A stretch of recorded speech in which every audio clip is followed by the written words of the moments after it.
दंभ दूत, दूत नहीं धूर्त था वो। दूत तो वे थे जिन्हें महाराज हिमवान ने भेजा। उनकी हत्या कर, उनका रूप धारण कर दूत की मर्यादा को भंग करने वाला केवल भयरूपिया था दंभ।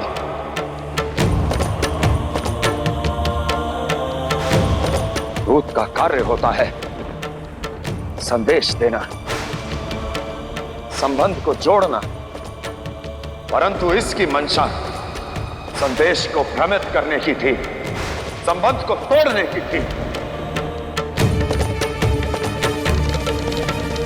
और जो भी दूत की मर्यादा को भंग करेगा उसके जीवन की डोर अवश्य टूटेगी, उसके जीवन की डोर अवश्य टूटेगी।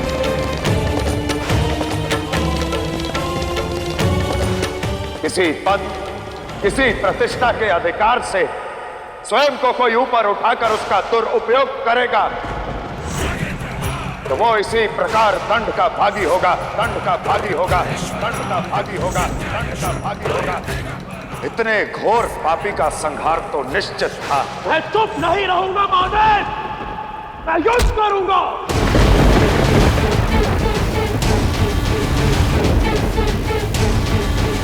हाँ, मैं असुरराज तारकासुर शिव से युद्ध करूंगा, शिव से युद्ध करूंगा, शिव से युद्ध करूंगा।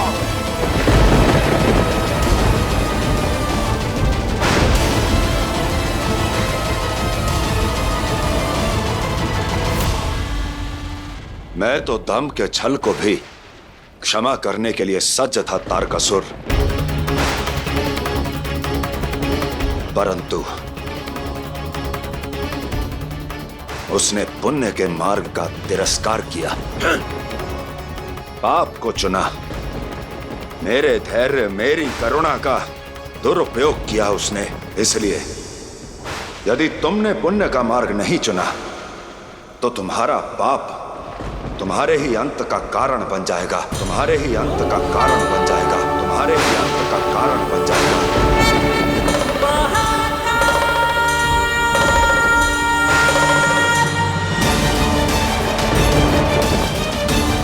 महादेव, क्या तुम तारकासुर को भयभीत करने का प्रयास कर रहे हो? मैं तो केवल तुम्हें समझाने का प्रयास कर रहा हूं तारकासुर। युद्ध किसी समस्या का हल नहीं होता। तुम असुरों के बड़े राजा हो, घोर तप करके तुमने अखंड शक्तियां प्राप्त करी हैं।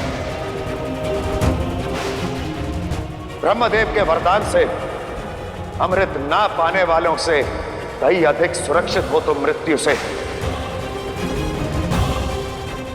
जीवन का वरदान दिया तुम्हें ब्रह्मदेव ने, परंतु तुमने उसे ही अपनी मृत्यु का माध्यम बना लिया। कुछ नहीं सुनना मुझे। सत्य तो तुम्हें सुनना होगा तारकासुर।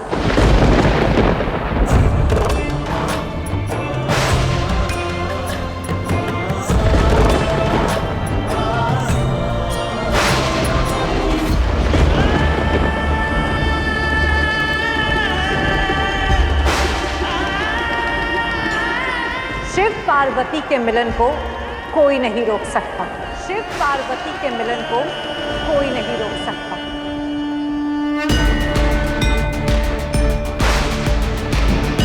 ना तुम, ना इस संसार का कोई भी बल।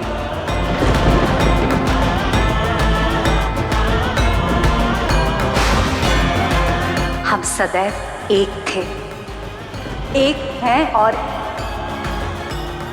एक ही रहेंगे। शिव शक्ति।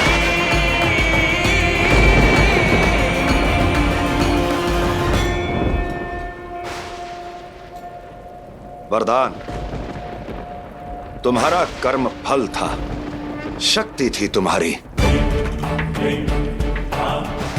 परंतु तुमने उसे अपनी दुर्बलता माना तारकासुर। यदि तुम अपने वरदान का उचित प्रयोग करोगे तो क्यों मेरा पुत्र तुम्हारा वध करेगा?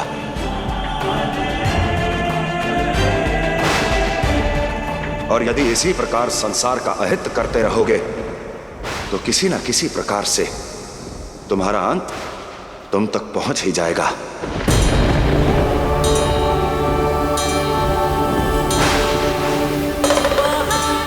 इसलिए कहता हूं कि जाओ और पुण्य का मार्ग चुनो। मृत्यु के भय से पाप करना विनाश को निमंत्रण देना है। इसलिए अपने और अपनी असुर जाति के भविष्य के लिए सुकर्म करो। अपने जीवन को सार्थक बनाओ तारकासुर। जाओ।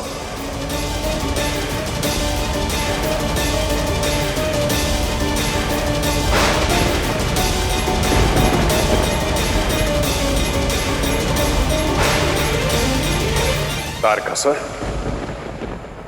यदि पुण्य के भागी बनोगे तो जीवन सरल रहेगा,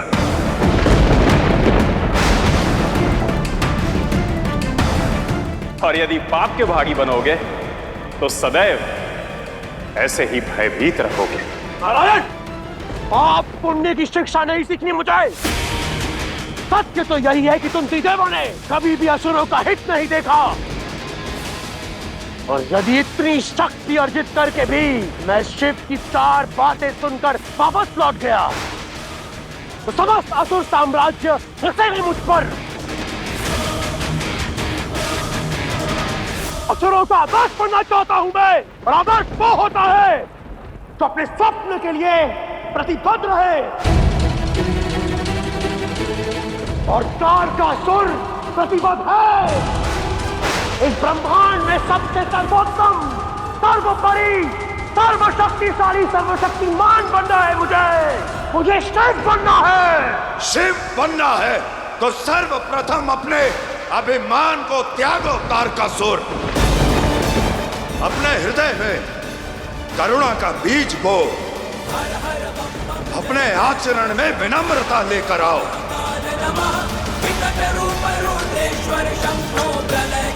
जनहित और जन कल्याण के मार्ग को चुनो। हर व्यक्ति जिसका हृदय मात्र प्राणी पीड़ा से कर्रा जाए,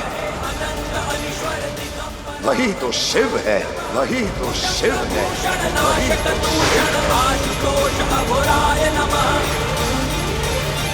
और यदि नियति ने तुम्हारे तप के कारण तुम्हें वरदान दिया तो तुम्हारे पाप के कारण तुम्हारा अंत भी कर सकती है। किसी से कुछ पाकर अभिमान में अपनी मर्यादा भूलकर स्वयं को उससे ऊपर उठाकर उसी का विनाश करने का प्रयास करोगे तो नष्ट हो जाओगे, तो नष्ट हो जाओगे, तो नष्ट हो जाओगे।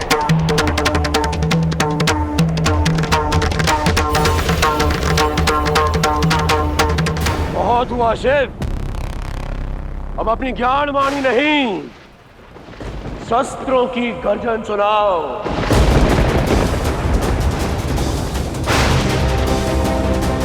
युद्ध करो मुझसे, और ध्यान रहे तम करम शेष सभी इन असुर थे। मैं असुर राज तारकासुर हूं, तारकासुर हूं, तारकासुर हूं। तुम्हारी भी मान ली। यदि तुम जीते तो तुम ही सत्य, और यदि पराजित हुए तो मैं ही शिव।